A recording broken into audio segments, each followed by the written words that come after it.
오늘 말씀은 이제 아람과 이스라엘의 전투에 대한 그런 말씀이 되겠습니다. 오늘도 하나님께서 우리의 신앙생활의 영적 승리를 주시기를 예수님의 이름으로 축원합니다. 우리는 이제 바알과 아세라를 섬기는 그러한 제사장들이 갈멜산 전투에서 영적으로 완전히 패배해서 그들의 신이 아무것도 아닌 것을 우리가 어제 같이 나눠서 썼습니다. 이러한 갈멜산 전투 이후에 이스라엘에는 어떠한 영적 변화가 일어났는가? 별다른 큰 변화가 일어난 것은 없었습니다. 그로 인해서 엘리야가 너무나 낙심이 돼서 자기가 죽기를 구하며 로뎀나무 아래에서 이렇게 지내고 그리고 또 여전히 자기의 생명을 찾으려고 하는 이세벨을 피해서 도망하는 그러한 신세, 아직도 그러한 상태였던 거죠. 그랬을 때 앞으로의 사역이나 방향들, 이게 어떻게 해야 될지, 또 지금까지 해왔던 그 일들이 하나님의 은혜로 큰 승리를 얻었음에도 불구하고 여전히 변화되지 않은 그런 이스라엘의 현실을 보면서 그가 나아갈 바를 알지 못하고 어떻게 해야 될지를 모를 때 하나님께서 그를 산 속으로 부르시고 거기에서 하나님의 세미한 음성을 듣게 하시고 그리고 앞으로 무엇을 해야 할지 엘리야에게 하나님이 가르치셨습니다. 그것은 세 가지였는데 다음 세대를 준비하고 다음 사람들을 준비하는 그런 일이었던 거죠. 그래서 이 하나님 앞에 아람왕 하사엘을 아람왕으로서 이게 이제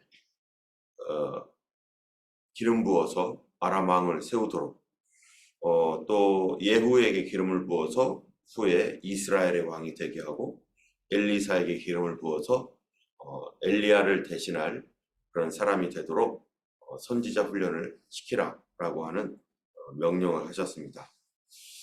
그래서 드디어 엘리야가 그 사역을 이제 사람들에게 가서 기름 붓고 이러한 그 과정들을 엘리야가 이제 해야 되는 것입니다. 그런 가운데서 이제 엘리사는 벌써 기름을 부어서 그를 하나님 앞에서 이제 새로운 자기의 후대의 이를 선지자로 세워놓고 있는 가운데 오늘 본문 20장이 이제 시작이 되는 것이죠. 20장 1절에 아람의 베나닷 왕이, 지금 아람에는 베나닷이라고 하는 왕이 지금 나라를 다스리고 있는데 이 베나닷 아래 베나닷 그 후대에 일어날 왕에 대하여서는 하나님께서 기름을 부으라고 이미 말씀하셨잖아요. 그래서 이 사람 다음에 하사엘이 왕이 될 것을 이제 엘리야는 알고 있는 것이죠. 어쨌든 아람에 아직은 하사엘이 왕이 되지 않은 상태지만 베나닷이 군대를 모으는데 왕 32명이 그와 함께 있다라고 이렇게 1절에 말하고 있습니다.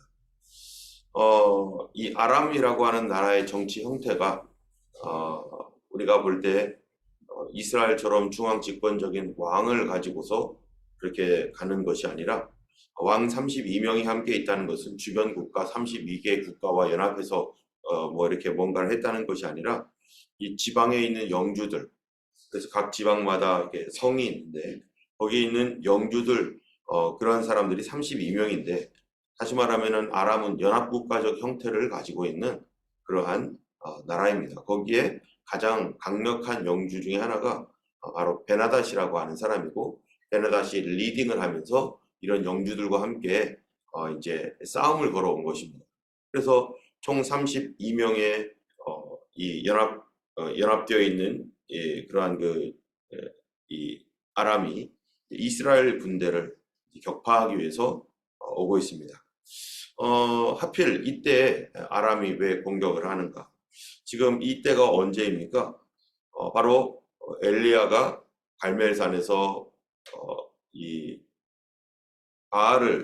바알의 선자들을 격퇴하고 그리고 그 나라에 어떤 변화가 그래도 영적인 변화가 어느 정도 조금 일어나고 있는 그러한 상황이죠. 그리고 엘리야는 새로운 소명을 받고 자기의 후계자인 엘리사에게 기름을 부었고 그리고 계속해서 그 다음 사역들을 이제 예후에게 또 기름을 부어야 되죠. 또 하사엘에게 또 기름을 부어야 되죠. 이런 사역들이 여전히 남아있는 상태에서 하나님께서 아람과 이스라엘의 전쟁을 지금 허락했습니다. 이것은 엘리야의 입장에서는 앞으로 더 사역들이 있지만 그러면은 아합의 입장에서는 어떤 것일까요? 아합은 지금까지 바알 신앙을 어떻게 해서든지 이스라엘 끝까지 전파하기를 원했고 이스라엘은 여전히 단과 베델에 금 송아지 우상을 새겨놓고 거기다가 절하는 이상한 어떠한 그 상황이 되어버렸죠. 하나님의 백성들이 여로보암 이후에 계속해서 잘못된 신앙으로 그들은 올바르지 못한 신앙으로 사입이 비슷하게 혼합주의적인 어떤 신앙으로 가고 있지만 하나님께서는 그 이스라엘을 이런 식으로 가고 있더라도 어쨌든 하나님은 계속해서 이스라엘을 돌봐주고 보호하고 있습니다. 여러분 우리의 믿음이 정말로 연약해서 또는 잘 몰라서 우리의 믿음 생활을 제대로 못하고 하나님 앞에 엉터리로 살아가는 것 같을지라도 그래도 그런 가운데서도 하나님은 무엇을 하시는 하나님이에요? 그들 가운데 하나님의 뜻을 이루려 하시고 그들을 계속해서 돌봐주시고 그들이 올바른 신앙으로 회복되어지도록 계속 하나님은 역사하고 있습니다. 비록 그 전때 여로보암 왕이 그렇게 나라를 망쳐서 신앙을 완전히 왜곡시켜 버렸고 그 후대에도 여전히 변화되지 않고 계속 구테타에 의해서 몇 왕조가 이미 바뀌었고 그리고 아합 왕의 아버지 오므리도 구테타를 일으켜서 시므리를 죽이고 자기가 또 왕이 되었고 그리고 이제 지금 자기가 왕이 되어서 이 나라를 다스리는데 하나님은 어떤 마음을 가지고 계실까?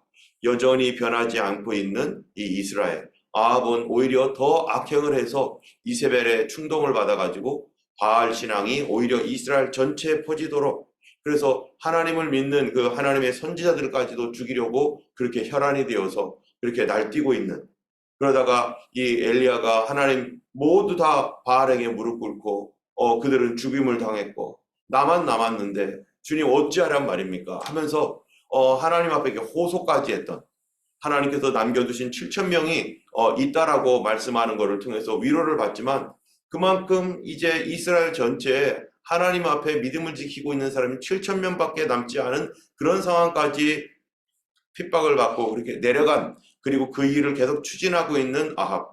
그러나 하나님은 이스라엘을 여전히 버리지 아니하시고 바로 이 엘리야와 바알 선지자들의 어떤 대결을 통해서 이스라엘 백성들이 바알과 아세라를 섬기는 그 사람들이 하나님도 섬기고 이 하나님을 섬기면서 이 혼합되어 있는 이 신앙에 분명하게 선을 그으면서 너희가 바알이 하나님이면 바알을 따르고 여호와가 하나님은 여호와를 따르라. 너희가 어느 때까지 두 사이에서 머뭇머뭇거리려느냐 하면서 그들에게 신앙의 결단을 촉구했지만 그러나 그런 하나님의 놀라운 그 불의 역사를 보고서도 여전히 이스라엘 백성들은 그 마음이 변하지 않고 하나님께로 온전히 돌아오지 않는 상태. 그리고 이 일을 주도해왔던 아하방의 마음은 지금 어떤 것인가? 아하방은 얼만큼 변했는가?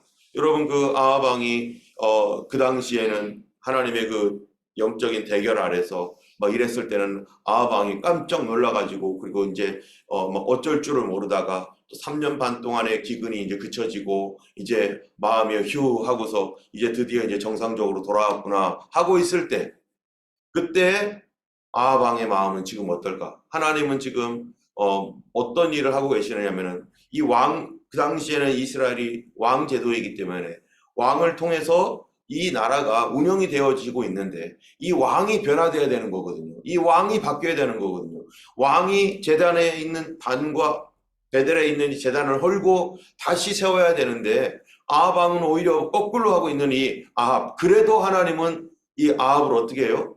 아합의 왕권이나 이런 것들을 하나님 계속 인정해 주시면서 그가 회개하고 다시 나라를 고치기를 하나님께서 계속 뭐하고 계시는 거예요? 하나님도 일하고 계시는 것입니다. 그런 가운데 이제 어려운 일이 생기는데 아람의 베나다지 군대를 모아가지고 그들이 쳐들어옵니다. 여러분 이제 위기가 닥쳤습니다. 어떤 위기냐면은 사마리아까지 닥쳤어요. 그래서 다른 곳에 다 격파되고 사마리아가 지금 수도인데 수도를 에워싸고 그리고 이스라엘을 공격하고 있는 이런 상태이다 보니까 여기서 이제 더 이상 아합 왕이 무엇을 할 수가 있는 상태가 아니에요. 그래서 이 베나다시 아합 왕에게 사자를 보내어 가지고 말하기를 뭐라고 하냐면은 3절에 내 은금도 내 것이고 네 아내들과 네 자녀들 아름다운 자도 다 내 것이다 하면서 베나다시 다 가져오라고 이러니까 이 말에 이스라엘 왕 아합이요 얼마나 이 사람이 사실 내적으로는 유약한 사람인지 뭐라고 말합니까? 내 주 왕이요 왕의 말씀같이 나와 내 것은 다 왕의 것이니이다 하면서 다 왕의 것입니다라고 그렇게 말할 정도로 이 아합은 지금 아무것도 못하고 있는 그러한 상태입니다. 이런 상태에서 사신들이 와가지고 네 은금과 내 아내들과 네 자녀들을 넘겨라 라고 이렇게 요구하고 있는 이때에 아합 왕이 두려워서 자기 혼자 결정할 수 없는 일이니 이걸 어떻게 해야 돼요? 중신들과 같이 모여서 장로들과 같이 모여서 이거 어떻게 하면 좋겠느냐고 이럴 때 백성들이 여기서 어떻게 합니까? 일치단결해서 우리가 저 아람 군대와 싸우자. 이건 안 싸울 수 없다. 우리 다 힘을 내서 싸워야 된다. 이런 마음을 모았어요. 그래서 7절에 보니까 이스라엘 왕이 나라의 장로들을 다 불러 이르되 너희는 이 사람의 악을 도모하는 줄을 자세히 알라 하면서 뭐 이렇게 했는데 내가 거절하지 못했다 라고 말했더니 8절에 모든 장로와 백성들이 다 왕께 아뢰되 왕은 듣지도 말고 허락하지도 마옵소서 우리 같이 싸웁시다 하면서 다시 전의를 다시 결의하고 다시 싸우기로 결정을 합니다. 여러분 지금 이러한 엄청난 위기, 자기 아내들도 뺏기게 생겼어요. 자기 자녀들도 다 뺏기게 생겼어요. 아람 왕은 2차에 이스라엘의 아합 왕의 자녀들까지 데려가 가지고 뭐 하는 거 인질로 삼고 이제 이들을 통해서 이 나라를 식민지화시키고 그래서 이 아람이 이스라엘 전체를 다스리려고 작정을 하고 있는 이런 위기의 상황 때, 자, 이럴 때 이제 뭐로 우리가 알 수 있냐면은 아합이 얼만큼 바뀌었는가, 아합이 어떻게 행동하는가를 우리가 알게 됩니다. 여러분, 누구든지 간에 편안할 때는 어떤 일들이 이제 끝나고 편안해질 때는 그 사람의 속마음을 우리가 알 수가 없어요. 그 사람이 어떤 마음을 가지고 있는지. 그래서 이 문제가 있기 전에는 이 사람도 다 똑같아요. 신앙생활도 우리 마찬가지잖아요. 어떠한 상황이 들어왔느냐에 따라서 그때 그 사람의 진가가 나타나는 것이죠. 평안할 때, 모든 사람이 편안할 때는 그 사람이 진짜 믿음의 사람인지 아니면 어느 정도 신앙이 있는지 아니면 아예 신앙이 없는지 알 길이 없습니다. 똑같이 주일 예배 잘 나오죠. 또 뭐 기도해도 잘 나오죠. 뭐 이러면은 알 수가 없어요. 그런데 문제가 생겼을 때, 어떤 문제가 생겼을 때 그래도 하나님 앞에 헌신하며 그래도 이 아픈 몸을 가지고 하나님 앞에 순종하려고 하고 이 어려운 상황 속에서도 애를 쓰며 하나님의 뜻대로 순종하려고 뭐 하는 것이 있어야 돼요? 투쟁하는 싸움이 있어야 됩니다. 여러분, 우리가 예수님을 믿으면서 싸우는 마음 있습니까? 내가 하나님 뜻대로 하기를 원하여서 그 일을 가지고 어떻게든지 하나님 뜻에 순종하려고 막 뒤집어지면서 싸우고, 내적으로 싸울 뿐만 아니라 외적으로 싸우고, 우리가 매 주일마다 우리 그런 영적인 싸움을 과연 싸우면서 살아가고 있는가? 어떤 거짓과 참으로 내 안에서 타협하며 또 이익과 인간적인 이익과 하나님이 원치 아니하는 그런 것들과 내가 그거를 얻지 않기 위해서, 내가 거기에 순종하지 않기 위해서, 내가 하나님의 뜻대로 순종하여 살기 위해서, 내가 주의를 지키기 위해서 하나님 앞에 이 문제를 가지고 계속해서 기도하고 하나님 뜻대로 가기 위해서 과연 싸우는가? 여러분, 싸우는 사람이 있고 막 그냥 힘써 싸우는 사람이 있는가 하면 싸우다 포기하는 사람이 있고 아예 싸움도 안 하는 사람이 있어요. 당연히 안 하는 거지. 어떤 도전이 들어오면은 그 도전에 대하여 이 반격을 하지 않는 사람들이 있어요. 여러분, 영적 도전이 들어오면 내 믿음을 무너뜨리고 내가 무너져서 하나님께로부터 떨어져 나가고 이렇게 하려고 하는 사단의 도전이 오는 것을 그게 사단의 도전이라고 알지도 못하고 싸우지도 않는 사람들이 있습니다. 교회 다니지만 싸움이 없는 사람들이 있어요. 우리의 삶 속에서 지금 호주의 이런 상황과 우리의 삶 속에서 얼마나 많은 싸움이 있어야 됩니까? 그러나 전혀 안 싸웁니다. 그 사람, 그 영혼이 어떻게 된 사람입니까? 그 영혼은 이 무능력한 사람이에요. 그리고 그 영이 영적으로 이 전투가 없는, 그거는 그리스도의 군사라고 말할 수 없습니다. 여러분, 마지막 시대에 예수님 오신다라고 우리가 말을 하고 주님 오실 때 준비하라고 말을 합니다. 그러면은 그 성경에서 말하고 있는 예수 그리스도의 이 거룩한 하나님의 백성들을 두 가지로 말하고 있잖아요. 첫 번째 뭡니까? 우리는 그리스도의 뭐다? 군사다. 두 번째는 우린 그리스도의 신부다. 그러면 그리스도의 군사요 신부라고 하면은, 군사는 전쟁하는 사람이고 신부는 순결을 지켜야 되는 사람인데, 만약에 신부가 순결을 지킬 수 없는 어떤 그런 상태가 되면 진짜 신부는 그거를 지키기 위해서 애를 쓰고 싸울 수밖에 없는 것이고, 군사는 이 자신의 어떤 영적인 어떤 이런 이 공격이 들어올 때 군사는 당연히 자기가 가지고 있는 어떠한 이 군기를 가지고서 신앙의 싸움을 싸워야 되는 사람이 바로 군사요 신부인데, 그런데 어떤 문제가 닥쳤을 때, 어떤 위기가 올 때, 이건 뭐 다른 사람들 다 그렇게 가니까, 이거는 상황이 그러니까 어쩔 수 없잖아. 이거는 내 형편이 이런데, 신앙은 그럼 편안할 때 갖는 거고, 여러분, 편안할 때 믿음 생활하고, 편안하지 않으면은 여기저기서 공격이 들어오고 믿음 생활 못하게 하는 방해가 오면은, 육적으로나 영적으로나 또는 환경적으로 이런 방해가 오면은 믿음 생활 안 해도 되고, 주일은 안 지켜도 되고, 하나님 앞에서 순종은 안 해도 되고, 거짓말은 마음대로 해도 되는 겁니까? 그런 건 아니잖아요. 우리의 믿음이란 건, 성도들의 신앙생활은 정상적인 믿음의 사람이고 정상적인 하나님의 백성이라면은 뭐가 있어야 됩니까? 영적인 투쟁이 있습니다. 싸움이 있습니다. 싸우지 않는 사람은, 그 사람은 죽어있는 신앙이죠. 당연히 죽은 신앙이죠.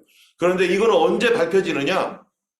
바로 위기가 닥치고 어려움이 올 때 내가 싸우고자 하느냐, 아니면 그냥 묻어가고자 하느냐. 여러 가지 핑계 될 거 얼마든지 있습니다. 우리가 하나님 말씀 지키지 않으려면은 뭐든지 핑계 될 거 있어요. 그런데 하나님 말씀을 지키려고 한다면은 내가 손해를 봐야 되고, 내가 어려움을 당해야 되고, 내가 정말로 하나님 앞에 이 보이지 아니하는 하나님의 말씀에 순종하라고 하는 어떤 이런 것, 비난을 당할 수도 있고, 과연 그런 것이 있는가? 여러분, 지금 이 이스라엘과의 아람과의 전투에서 지금 위기가 닥치니까 겉으로 볼 때는 이제 아합이 얼만큼 변했는지, 그냥 이제 어떤 상황이 되었냐면요, 아합이 그런 일 이후에 이 바알 신앙을 전파하고 하는 이런 것들은 거의 중단되었습니다. 그리고 여기 뒤에 보면 한 선지자가 나오잖아요. 그 뒤에도 이제 선지자들의 얘기가 나오는데, 바알의 신앙으로 이렇게 하려는 거 중단됐을 뿐만 아니라 이제 선지자들도 이제 활동할 수 있는 어떤 그런 여유와 공간이 생겨서 이스라엘의 그래도 신앙적인 어떠한 이 자유나 이런 것들이 이전하고는 완전히 확연히 달라지게 이제 할 수 있게 되었습니다. 우리가 실제적으로 보면은 이 아합이 어떠한 상태까지 갔냐면은, 한 13절에 보면은 한 선지자가 이스라엘의 아합 왕에게 나아가서 이르되, 이제 아합 왕이요 선지자의 말을 어떻게 하고 있어요? 들으려고 하고 있어요. 아합이 바뀌긴 바뀌었어요. 언제 바뀐 거로 확인하느냐? 위기에 처할 때 이 사람이 어떠한 상태가 되느냐, 어떠한 상태로 살고 있느냐를 우리가 알게 되는데, 아합이 바뀌긴 바뀐 것 같아요. 뭔가가 조금은 바뀌었어요. 그런데 진짜로 바뀌었는가? 그것은 이 아합이 위기의 순간에 어떤 태도를 가지고 지금 이 위기를 넘어가고자 하는가? 여기에 보면은 아합이 진짜로 바뀐가? 그렇지는 않다는 겁니다. 여러분, 우리 신앙생활도 기적을 보았다고 해서 사람이 확 바뀌는 게 아니잖아요. 하나님의 말씀에 대한 어떤 신앙은 하나님의 은혜요 선물이고, 또 자기가 하나님 앞에 정말로 결단해야 되는 어떤 그런 부분들이 있는데, 어쨌든 이런 위기 때 백성들은 이제 아합에게 우리 같이 싸웁시다 이렇게 하면서 싸움을 하자고 했습니다. 그래서 이 말대로 뭐라고 하느냐면, 이 아합이요 11절에 보면 이렇게 돼요. 이스라엘 왕이 대답하여 이르되, 갑옷 입는 자가 갑옷 벗는 자같이 자랑하지 못할 것이라 하라 하고서 이 누구에게요? 이 베나닥에게 사신을 돌려보냈어요. 이게 무슨 말입니까? 갑옷을 입는 자. 갑옷 입는 자는 뭐냐면 지금 전쟁에 나아갈 자예요. 갑옷을 입고 전쟁에 나가야 될 거 아니겠어요? 싸우려고 하는 자. 아직 전쟁을 임하지 않았죠. 그런데 갑옷 입는 자가 갑옷 벗는 자같이 자랑하지 못할 것이라. 전쟁을 나갈 때 갑옷을 입고 전쟁이 다 끝나면 갑옷 벗잖아요. 전쟁이 다 끝나서 갑옷을 벗을 수 있는 사람은 누굽니까? 승리해야만 벗을 수 있잖아요. 승리하지 못하면은 갑옷을 어떻게 벗어요? 그러니까 갑옷을 입는 자가 갑옷 벗는 자 같이 자랑하지 못할 것이라 이렇게 얘기하는 거는 무슨 얘기예요? 우리 싸우겠다는 얘기예요.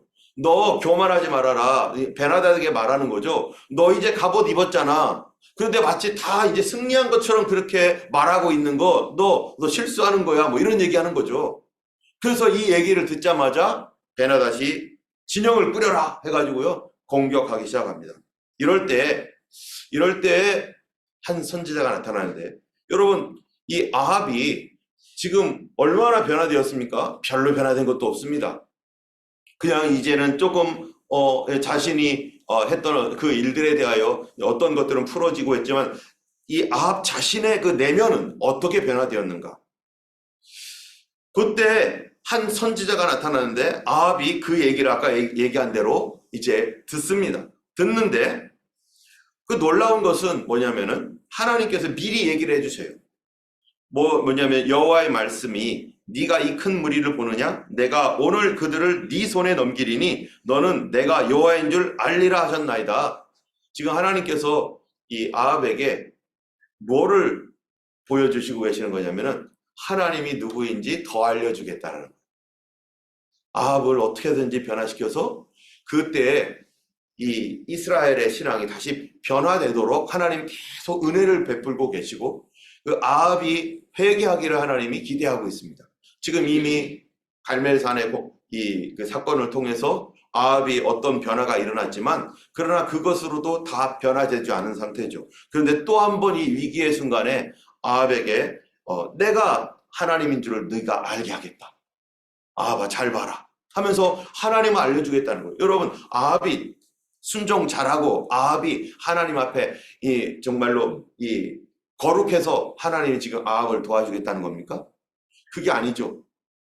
아합에게 하나님이 누구인지 알려서 그가 왕이기 때문에 그가 문이기 때문에 이스라엘을 변화시키고자 아합을 지금 하나님께 계속해서 은혜를 베풀고 있는 것입니다.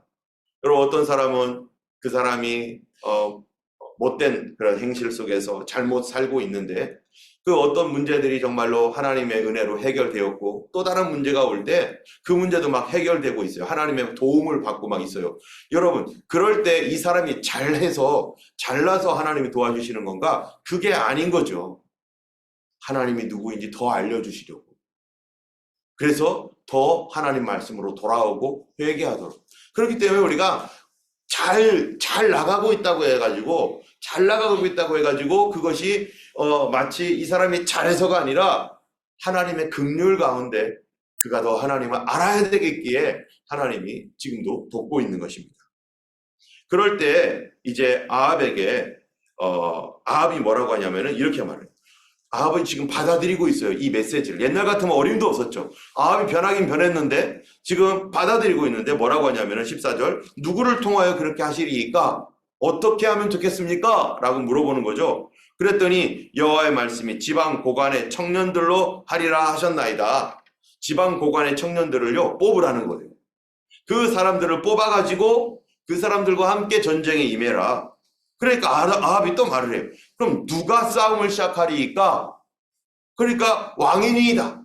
지금 여기에 질문이 두 개죠. 아합이 했던 질문이 두 개예요. 하나는 뭐냐면은 아니 전쟁에 나갈 사람이 누구인지 알려달라고. 그러니까 그게 누구예요? 고관의 자제들. 그래서 뽑았어요. 7,000명 정도. 그리고 그 다음에는 그러면은 그 사람들을 데리고 나가서 저 앞에 있는 아람 군대와 싸울 때 선봉장으로 서서 그들을 지휘할 사람은 누굽니까? 그랬더니 누구라고요? 바로 당신입니다. 왕이 맨 앞에 나가서 그거를 지휘하라고. 아합이 어떻겠어요? 기분이? 나 여기서 죽는 건가? 아니 내가 맨 앞에 나가지고 지금 다른 장군들도 많은데 나보고 나가라고? 그런데 여기에 아합이 어떤 반응을 하느냐면은 지금 그렇게 하겠다는 거예요. 지금 아합은 이래도 죽고 저래도 죽습니다. 지푸라기라도 잡는 심정으로 그 선지자의 말을 들어요. 지금 아합의 변화가 일어난 것은 확실합니다. 아합의 마음속에 어떤 변화가 일어났는데, 그런데 하나님은 그 변화 속에서도 지금 더 변화시키고자 하시는 거죠. 아합이 더 순종하는 사람으로 나아가기를 원하시고 아합에게 계속 도전을 주는데, 아합이 네가 선봉장이 되어서 나가라 라고 했더니 아합이 그렇게 하겠노라고 하면서 사람을 뽑습니다. 그리고 이 아합이 이제 뭐라고 하냐면은 17절에 보면은 각 지방의 고관의 청년들이 먼저 나갔더라. 전쟁을 시작했어요. 그런데 17절에 보니까 각 지방의 고관의 청년들이 먼저 나갔다. 누가 먼저 나갔어야 되죠? 아합이 지금 나가서 앞에 나가서 싸워야 되는데 나가긴 나갔어요. 그런데 자기가 앞에 나가는 게 아니라 니들부터 나가. 아합이 순종을 하는데요. 그런데 여기까지 순종하는 것도 엄청난 일이죠. 자기 목숨 걸고 하나님 어떤 전략을 알려준 것도 아니고 저 앞에 수많은 군대가 있는데 7,000명 데리고 나가는 것도 정말로 아합이 대단한 순종을 한 겁니다. 아합 입장에서는. 근데 완전하게 순종을 합니까? 완전한 순종은 아니에요. 자기가 앞에 나가야 되는데 다른 사람들부터 다 자기는 피하겠다고 다 뒤로 보내고 먼저 앞으로 나가게 하고 자기는 그렇게 하고 있는 거예요. 그럼에도 불구하고 하나님께서 그렇게 어쨌든 이 아합이 100%는 아니었지만 그래도 나아가서 전쟁에 임하는 그런 아합의 모습을 통해서 하나님은 어떻게 하는 거예요? 아합에게 또 승리를 주고, 하나님께 이렇게 순종할 때 너가 100%는 아니었지만 그러나 하나님께 이렇게 순종하고 7,000명으로서 저 수만 명의 군대를 대적하겠다고 네가 목숨 걸고 나가는 거, 거기서 전멸하면 자기도 죽는데 그래도 그런 거를 보면서 하나님께서 순종하니까 뭐를 해주는 거예요? 승리를 주시는 거예요. 그러니까 아합이 얼마나 기쁘고 좋습니까? 그런데 여기에서 끝나니 두 번째 공격이 또 오는 거예요. 그럴 때에도 하나님께서 이 이스라엘 군대들이요, 이 아합의 지도하에서 승리하도록 하십니다. 그런데 아합의 군대가 하나님의 은혜 안에서 승리하게 하는데 이 첫 번째도 하나님께서 누구를 선발해가지고 나가게 해라, 어떻게 해라 라고 하는 어떤 지시에 따라서 순종하여 갔으면 우리가 뭐를 알아야 돼요? 이 승리는 누구의 것입니까? 예, 하나님이 주신 승리죠. 하나님께서 계획하셨고 하나님께서 준비해 주셔서 하나님의 지도를 받아서 이러한 전쟁을 승리했습니다. 그러면 이 승리의 영광은 하나님께 돌리고 자기에게 하는 게 아니잖아요. 그런데 어떤 일이 생겼느냐? 바로 베나닷이라고 하는 이 왕. 베나닷이 와가지고 살려달라고 부탁하는 거예요. 자, 그러면은 이 이스라엘을 공격해서 무너뜨리려고 했던 이 베나닷에 와가지고 왕에게 살려달라고, 이스라엘 왕 아합에게 오히려 와가지고 살려달라고 할 때 아합은 그러면은 어떻게 해야 되는가? 여러분, 승리한 다음에 그 기쁨이 있는데 이때 참된 믿음은 어떤 식으로 반응합니까? 이 승리는 누구 거라고요? 하나님의 것. 그렇다면은 이런 적국의 왕이 와가지고 죄송하다고 하고 살려달라고 할 때, 그러면은 그것은 자기가 한 게 아니라 하나님이 한 것이라면 누구에게 물어봐야 되는 거예요? 당연히 하나님께 물어봐야 되죠. 하나님 어떻게 하면 좋겠습니까? 그런데 이 사람은 물어볼 것도 없어요. 또다시 뭔가 어려울 때는 막 순종하는 것 같다가 이제는 어려움이 다 끝나고 나니까 이제 또 뭐 하는 거예요? 지 마음대로. 아직 변화가 되었긴 되었는데 온전한 변화를 이루지 못하고 아직 다시 자기 마음대로 살아가고자 하는 그런 마음이 이 마음속에 또 드는 거예요. 여러분, 그게 21장인 나봇의 포도원 사건까지 가는 겁니다. 하나님은 지속적으로 이 아합을 불쌍히 여기셔서 그를 계속해서 도전하시고 그에게 이렇게 하나님의 말씀을 주시고 은혜를 주시지만, 어떤 사람은 어느 선까지는 하나님을 받아들이지만 어느 선 이상으로는 하나님을 받아들이지 않아요. 여러분, 그 사람이 누구였습니까? 하나님 앞에 마음을 반만 준 사람, 바로 솔로몬이 있죠. 솔로몬은 하나님의 은혜를 그렇게 받았어도 하나님 앞에 반만 마음을 드렸어요. 나머지는 이만큼은 내가 하겠다는 거예요. 그래서 우상을 만들어 놓고 우상 숭배에 쩌들어 버렸죠. 여로보암도 하나님을 순종하겠노라고 해가지고 그 큰 은혜를 주셨을 때 처음에는 하나님 앞에 순종하는 듯 보였지만 나중에 어느 순간 되니까 경계선을 딱 만들어 놓고 여기는 아닙니다. 여기는 아닙니다. 하고서 그 은혜를 축복을 주신 하나님을 제한하고 자기가 뭔가를 하려고 하다가 그 나라가 망해버리고, 여러분 아합도 지금 그러고 있는 거예요. 여러분 우리도 마찬가지 아니에요? 우리는 하나님 앞에 마음을 드려야 되는, 어떤 마음을 드리는, 전심을 드려야 되는데 반만 드린다는 거예요. 반만. 순종해도 반만 하고, 그래서 더 이상 하나님이 들어가지 못하도록 결코 하나님께 헌신하지 않고 순종하지 않고. 오늘 이 말씀을 우리가 앞으로 계속 이 아합의 이야기를 우리가 계속 보겠지만, 오늘 말씀을 통해서 참으로 하나님을 온전히 순종할 때 하나님은 계속해서 하나님의 놀라운 계획들을 우리에게 보이시고 하나님과 함께 동역하고, 그리고 하나님의 그 더 큰 계획을 우리를 통해서 이루실 것입니다. 그런데 하나님께서 그를 통해서 이루시고자 하는 것이 너무나 많음에도 불구하고 하나님께 마음을 들이지 아니하고 반만 순종하고 반심으로 하나님을 섬길 때 거기서 막혀버리는, 그리고 그 후손들과 그 이스라엘, 이 아합 이후에 그 이스라엘이 여전히 죄 가운데 빠질 수밖에 없는 상황이 되는 것입니다. 예수님도 만약에 반만 순종했다면 여러분 뭐 하겠어요? 우리가 예수님이 하나님께 여기는 아닙니다, 십자가는 아니죠 라고 했다면 우리는 여전히 죄 가운데 있을 것입니다. 그러나 예수께서 끝까지 참았고 끝까지 갔기 때문에 우리가 지금 구원을 얻고 그리스도의 은혜를 누리고 있는 것입니다. 오늘 우리를 통해서 하나님이 이루시고자 하시는 그런 일들이 있을 때 어떻게 해야 됩니까? 우리가 끝까지 순종하는 우리가 되기를 원합니다. 하나님 앞에 반만 드리는 것이 아니라 마음을 전심을 하나님께 드려 하나님 앞에 순종하는 그러한 우리 교회가 되기를 원하고, 바로 이 마지막 시대에 그리스도의 군사요, 그리스도의 신부는 죄와 싸우는 사람이고 끝까지 싸우는 사람이고, 하나님이 승리하시는 그런 승리를 주실 때까지 우리가 순종하시는, 반드시 하나님 역사하시고 지금도 우리를 도우시는 하나님이십니다. 기도하겠습니다. 걸어가신 하나님 아버지 감사합니다. 오늘도 하나님 귀한 시간 허락하셔서 아버지 예수님의 이름으로 우리가 함께 모이며 기도하게 하시니 감사합니다. 우리의 삶을 하나님이여 하나님 앞에 반만 드리는 삶이 되지 않게 하여 주시고, 우리의 마음 전심으로 하나님께 드리며 우리 하나님께서 오늘도 우리가 하나님께 전심으로 나아가는 삶이 되도록 지금도 도우시고 이끄시고 또 함께 하신 줄 믿습니다.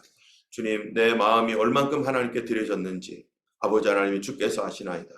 주여 하나님, 참으로 나를 통해서, 우리를 통해서, 교회를 통해서 하나님께서 이루실 많은 일들이 있사오고 그 일을 통해서 하나님 많은 하나님 은혜의 문을 하나님 열어주시고자 하지만, 하나님 내가 마음을 닫아서 우리 자녀들에게, 교회에, 아버지 우리 삶에 하나님 열리지 않은 문들이 있다면, 하나님 열리지 않은 사역들이 있다면 아버지 하나님 계속해서 하나님 앞에 순종함으로, 주님과 함께 동역함으로 하나님 견관진을 파하고 하나님의 적진을 뚫고 나가는 하나님 그런 놀라운 경험과 하나님의 승리를 하나님이여 함께 할 수 있는 저희들 될 수 있도록 도와주시옵소서. 아버지 오늘도 우리와 함께 하신 주께 감사드리며 하나님 화요 기도와 아버지 또 하나님 일주일 동안에 있을 모든 일들, 성도들 한 사람 한 사람 믿음의 싸움을 싸우는 거룩한 주의 군대 되게 하여 주시옵소서. 예수 그리스도 이름으로 기도드렸습니다. 아멘. 지금 우리 함께 기도하겠습니다. 하나님께서 우리에게 성령을 충만하게 하셔서 예수 따라가는 거룩한 군대로 성장하도록 함께 기도하기를 원합니다. 기도하겠습니다.